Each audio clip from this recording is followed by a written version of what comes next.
There are women history does not record because it has decided they are not worth recording. And there are women history does not record because it has decided it would rather not. Ida and Ruth Pruitt belong to the second category. They were not famous.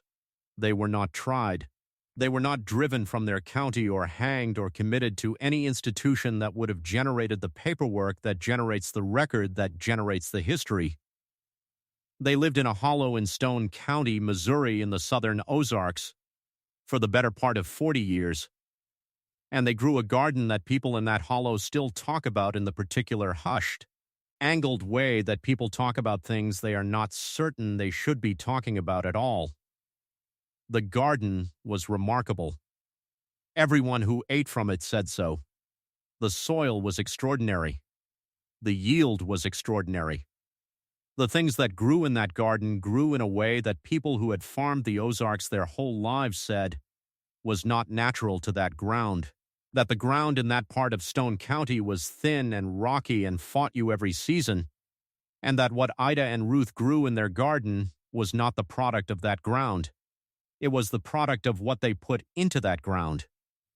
That is the part that history has not recorded. That is what this account is about. The hollow is called Presper Hollow, which is a corruption of Prosper, which is what the man who settled it first had intended to name it, intending something aspirational, and which became, over generations of spoken use, something flatter and less hopeful.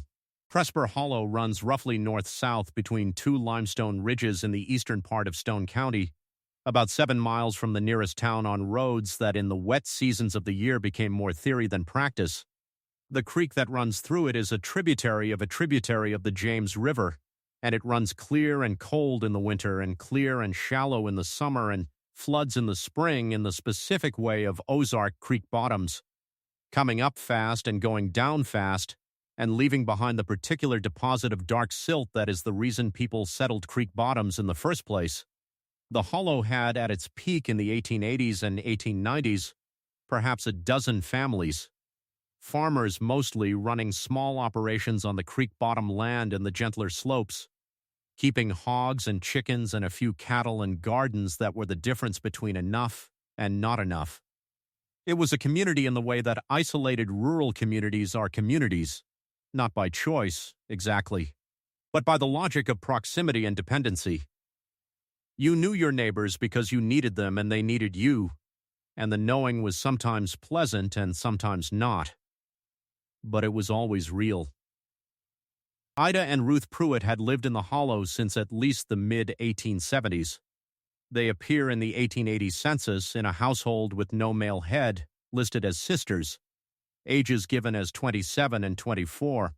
There is no record of their parents, no record of how they came to the property they occupied at the south end of the hollow, no record of any prior residence.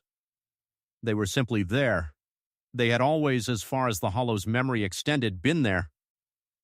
The property at the south end of the hollow was the least desirable in the area. The creek bent away from it, leaving the bottomland dry. The slope behind it was steep and heavily timbered. The soil in the flat area between the house and the creek was the thin, rocky, flinty soil that the Ozarks produces when it is being difficult, the kind of soil that grows scrub cedar and not much else. Nobody had successfully farmed it. The family before the Pruitts had lasted 3 years and left. The family before them, 2 years. The property had a reputation for being poor ground, and poor ground in a community where the margin was already thin was a judgment that stuck. The sisters did not appear to struggle with it. Within 2 or 3 years of their arrival, the exact timeline is difficult to establish. The accounts that survive disagree on specifics. The garden at the south end was producing. Not modestly. Not in the tentative way of a new garden on difficult ground. Abundantly. A woman named Harriet Good, whose account of the hollow was collected by a Missouri folklore researcher named Wallace Sipp in 1941, said her grandmother had described the Pruitt garden as unnatural from the beginning. She said her grandmother had used the word generous.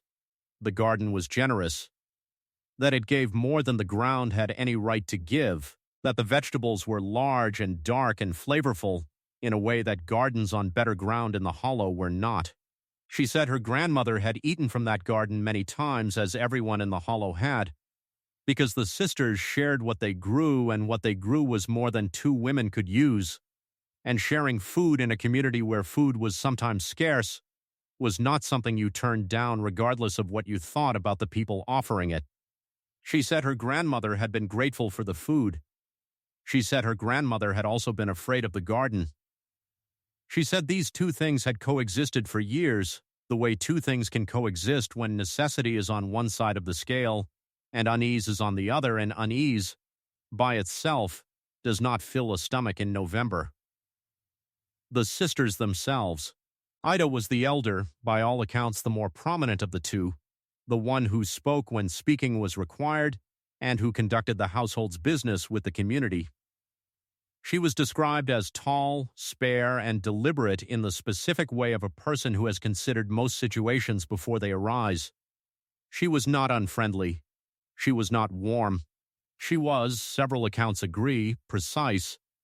She knew things about plants, about their conditions and requirements and seasons and uses, that went beyond what a garden woman in that county would ordinarily know.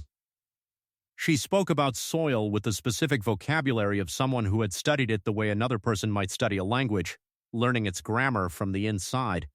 She knew what ground needed. She knew how to give it what it needed. What it needed, she said once to Harriet Good's grandmother, was feeding. She said, everything that grows needs feeding. Most people think of feeding the plant. You have to think of feeding the ground. The ground is where it all begins. She said, if you feed the ground right, the ground feeds everything in it. Harriet Good's grandmother asked what she fed the ground.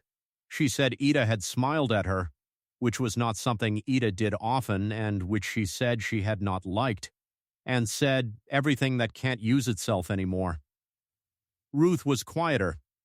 She appeared in accounts less frequently, described mostly in passing, in the background of scenes in which Ida was the central figure. She was the one who worked the garden when working was visible, the digging, the planting, the turning of the soil. She was a strong woman, physically, remembered for her hands and her back and the particular way she worked, which people who had seen it described as thorough. She did not rush.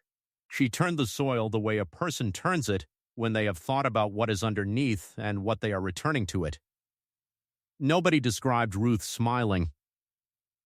Several accounts describe her watching. The question of what was in the garden, what was in the soil, what Ida had meant by feeding did not have an answer that the hollow was willing to form into words for a long time. It was there. It was present in the community the way that certain knowledges are present in communities, not spoken, not acknowledged, but informing the behavior of everyone who held it.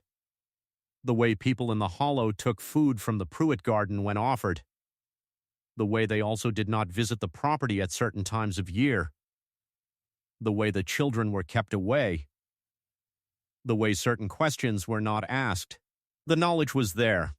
It sat in the hollow alongside the garden and the sisters, and the thin rocky soil that produced beyond all reason, and everyone in the hollow ate and was glad, and did not say the thing they all knew. The thing they all knew was about the missing. Not a flood of missing. Not the kind of disappearance rate that would have brought outside attention in an era when outside attention was limited. Something more specific. Something with a rhythm. A traveler, every year or two. Men, mostly, who were passing through the hollow and had no particular ties to it. Men whose absence would be noted somewhere else, if it was noted at all. The kind of man who came through asking about work or directions or a place to water a horse, who might stop for a night if it was late, who would be remembered by 2 or 3 people in the hollow and then forgotten. They stopped at the south end of the hollow. They did not continue. The hollow noticed. The hollow did not say anything.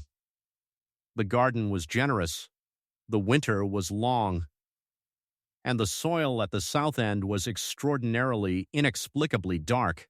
The account that forms the closest thing to direct testimony comes not from Stone County but from Barry County to the south. In a statement made to a county official in 1908 by an elderly man named Reuben Scotts. Scotts was in his 70s and had lived in the Ozarks his whole life. He had, as a young man in the early 1880s, worked seasonally in Stone County and had passed through Presper Hollow on several occasions. He was giving a statement on a different matter entirely, a boundary dispute that had nothing to do with the Pruitt sisters, but near the end of the interview, for reasons the county official did not record, he had volunteered information about the hollow. He said there were 2 women there who had a garden. He said, everybody ate from it. He said, I ate from it. He said, I want to say that because I ate from it and I didn't know then what I know now, and I want that to be on record. The county official asked what he knew now. Scotts was quiet for a moment. He said, my friend Cord Bellew went through that hollow in the fall of 1883. He was heading south looking for work. I told him to stop at the Pruitt place if he needed a night's sleep. They were known to be hospitable to travelers, the sisters. He said, I never saw Cord Bellew again. He said, I didn't think about the connection for a long time. He said, and then I thought about it. He said, and then I thought about who else I could remember going into that hollow and not coming out. He said, and I stopped counting because the count was making me sick. The county official asked what he thought had happened. Scott said, you know what I think happened. The official wrote, subject declined to state his conclusion explicitly. Scotts added one more thing. He said, the garden was the best I ever ate from. He said, that's what I can't get past. He said, it was the best I ever ate from and now I know why. He said, and I ate from it. He said, and I can't take that back. Wallace Sipp, the folklore researcher who collected accounts from the hollow in 1941, found 3 elderly residents who had lived in Presper Hollow during the years the sisters were active. All 3 were willing to speak. None of them would speak on record. He writes in his notes, the reticence of these informants is not the reticence of people protecting a secret. It is the reticence of people who have lived alongside a knowledge for 60 years and have grown so accustomed to not speaking it that speaking it feels like a physical act, like lifting something heavy that should stay where it is. He writes, they all confirmed in varying degrees of directness, the essential account. The garden. The soil. The travelers who passed through and did not pass out. The community's collective decision to know without acknowledging. He writes, one woman, the eldest of the 3, said to me, we ate what they grew, and we knew what grew it, and we didn't say anything because what were we going to say? She had no children, and we had children, and the winter was the winter. He writes, I asked her if she felt guilt. He writes, she looked at me for a long time. He writes, she said, I felt full. He writes, and then she said, and I felt what you feel when you are full on something you should not have eaten. He writes, and she did not say anything else. He writes, I understood that this was all she was going to say, and that it was, in its way, more than enough. Ida Pruitt died. According to the death record that is the only official document associated with her, in the winter of 1914. The cause of death is listed as age and infirmity, which is the period's all-purpose explanation for an elderly person who stops living. She was listed as 61 years old, which would put her birth around 1853, consistent with the 1880 census. Ruth Pruitt does not have a death record. She does not appear in the 1920 census. She does not appear in any county record after 1914. She is not listed among the interments in the Presper Hollow Community Cemetery, which is a small hilltop plot that the Hollows families contributed to over generations. She is not buried there, or not listed as buried there. which in a community where the record-keeping was informal and the cemetery committee kept its own accounts is not the same thing as not being there. She simply, after 1914, is not in the record. Where she went, if she went anywhere, is not known.